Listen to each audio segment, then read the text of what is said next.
You know, human beings have evolved tons of technologies and currencies. Bitcoin, Ethereum are not topics I know a lot about, but when you think about dollar, euro, Bitcoin, Ethereum, you think about wins and losses in sport, in life, in relationship, in anything. Something in your brain and body has to keep track of that. Did you win? Did you lose? What's a letdown? What's a celebration? And I think one of the most important findings in the last few years in neuroscience is that while the molecule dopamine is associated with reward, it's more about motivation and craving. There's a really classic experiment now that people use to demonstrate this. Take two rats, and the rats independently, separate cages, can lever press for food, or they can access food.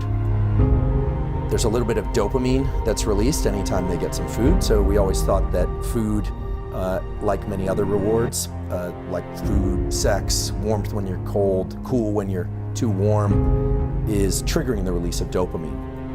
But someone had the good idea to deplete dopamine in one of those animals, and then what you find is that the animal without dopamine still enjoys food, still enjoys other pleasures.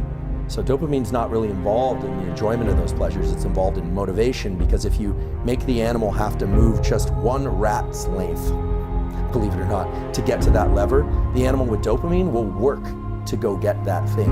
It will work through some effort to go get the reward.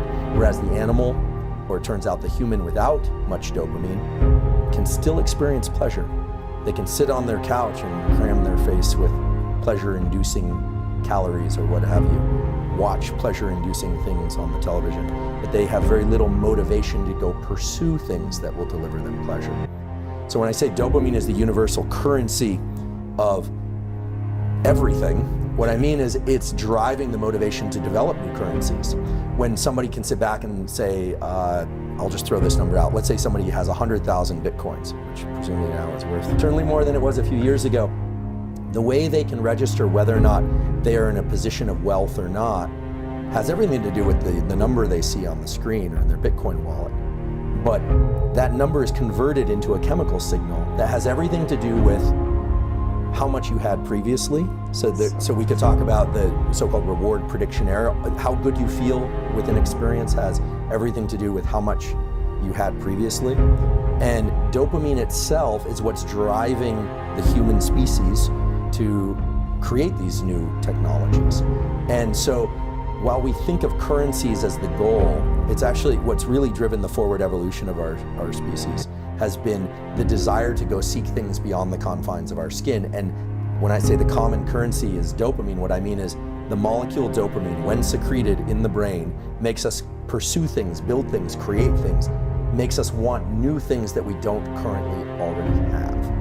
And so it has a lot of dimensions to it, but rather than think about dopamine as a signal for reward, like a dopamine hit, we classically talk about it, it's more accurate really to think about dopamine as driving motivation and craving to go seek rewards. That's the rat experiment. And it's a way of tabulating where we are in our life. Are we doing well or are we doing poorly? And that happens on very short time scales. Like, do you wake up feeling good? Or do you wake up feeling kind of low? Or on long time scales. If you're halfway through a long degree or you're halfway through your life, how are you doing? How do you gauge that? Well, it has everything to do with how much dopamine you were releasing in the previous days and weeks and years. So you're always comparing it, and all of this is subconscious. But what's cool is that once you make these processes conscious, once you understand a little bit about how dopamine is released and how it changes our perspective and our behavior, then you can actually work with it. So it's one of the instances where knowledge of knowledge actually turns out to be a really useful tool. Craving and wanting, whether or not it's sex or money or connection or anything, all right, that's the primary trigger for dopamine release. Yep. Now, sex and reproduction makes the most sense from the perspective of evolution.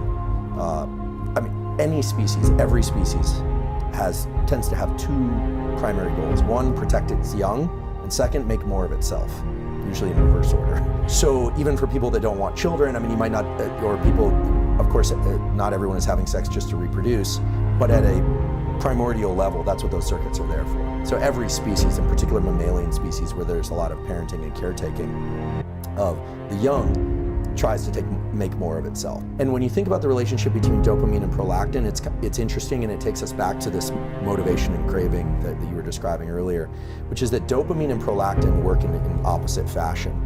So the most salient example of this is sex and reproduction, where anticipation of sex and reproduction greatly increases dopamine, but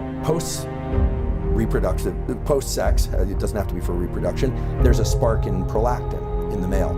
The spike, in prolactin. And that spike in prolactin is actually what sets the refractory period during which you can't mate again.